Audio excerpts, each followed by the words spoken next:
से खबर है जहां शिक्षा मंत्री सुनील कुमार का बड़ा बयान सामने आया है। शिक्षक बहाली का चौथा चरण भी होगा।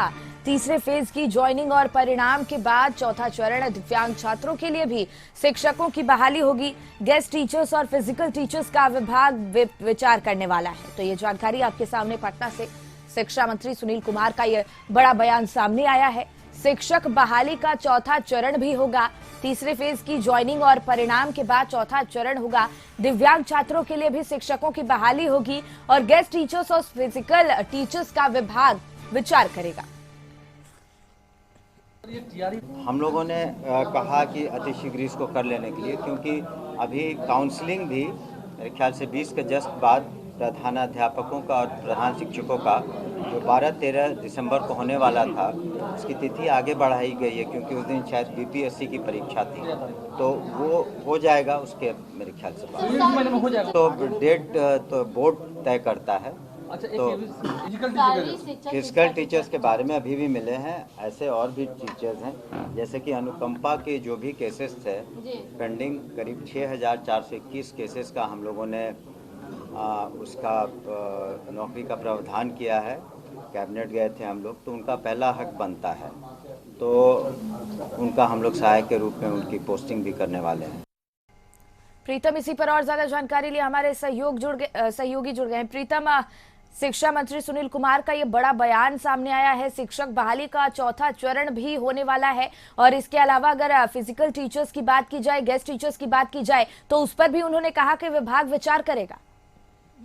दरअसल क्या है कि जैसा हम लोग जानते हैं कि इसी साल की शुरुआत में शिक्षक भर्ती फेज 3 का विज्ञापन निकाला गया था शिखा, और उसकी बहाली अब तक पूरी नहीं हुई है, जबकि ये 12वां महीना यानी जबकि ये साल बीतने जा रहा है। शिक्षा भर्ती फेज 3 में क्लास 1 से 5, 6 से 8 का रिजल्ट आ गया है। 9 से 10, 11 से 12 का रिजल्ट आना अभी बाकी है। ये सवाल मैंने ही शिक्षा मंत्री से पूछा था कि क्या शिक्षक बहाली का चौथा चरण होगा या नहीं होगा, तो उन्होंने साफ साफ कहा है कि बहाली होगी। शिक्षक भर्ती फेज 4 का भी आयोजन होगा, लेकिन उससे पहले शिक्षक भर्ती फेज 3 का पूरा रिजल्ट जारी होगा। जो सफल शिक्षक होंगे उनको उनका जिला और स्कूल आवंटित किया जाएगा। उसके बाद फेज 4 की बहाली शुरू होगी। मान के चला जाए सीखा कि होली के आसपास ये बहाली शुरू हो सकती है, जो जैसा उनका दावा है। इसके साथ साथ जो दिव्यांग कोटि के जो छात्र हैं उनके लिए बिहार में 7500 से ज्यादा शिक्षकों की बहाली के लिए बिहार विद्यालय परीक्षा समिति द्वारा एक परीक्षा ली गई थी, जिसका रिजल्ट जुलाई में आ गया था। अब 7600 पदों के लिए बिहार लोक सेवा आयोग के माध्यम से बहाली होगी। उसके लिए अधियाचना सामान्य प्रशासन विभाग की तरफ से बिहार लोक सेवा आयोग को भेजी जाएगी। तीसरा मसला है, जो आपको याद होगा कि 30 मार्च 2024 को माध्यमिक शिक्षा विभाग के निदेशक कन्हैया प्रसाद श्रीवास्तव ने 4200 से ज्यादा +2 गेस्ट टीचर्स को स्कूलों से हटा दिया था।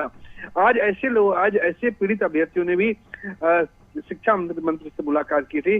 शिक्षा मंत्री ने उनको भरोसा दिया है कि पहले हम दिव्यांग। बिल्कुल प्रीतम, बहुत बहुत धन्यवाद आपका तमाम जानकारी हम तक पहुंचाने के लिए।